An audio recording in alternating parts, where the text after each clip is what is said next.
الكذاب اللي بيقول الناس ما حدش بيبات من غير عشاء.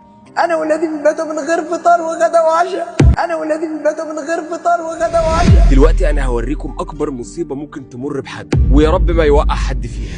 جوزي راجل محترم، وحد اتعدى عليه واتحبس، خد حكم 5 سنين. اتدينت لطوب الارض.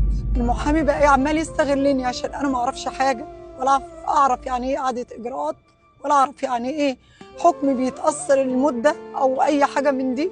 كل ما يتحدد له جلسه وياخد تاجيل يطلب مني بال10,000 بال20,000، يقول له هيطلع الجلسه الجايه، هيطلع الجلسه دي. بقيت اخد من الناس كلها. اتدينت الواحد 45 واتدينت الواحده ب52، واخيرا جبت كارد عشان خاطر بيعمل لي نقد ان يطلعه. واخر حاجه في النقد لما ديني لطوب الارض خد الفلوس، قال لي كده اخر مرحله، الحكم مش راضي ينزل. بقيت انا زيه بالظبط مهدده، معايا 4 ولاد.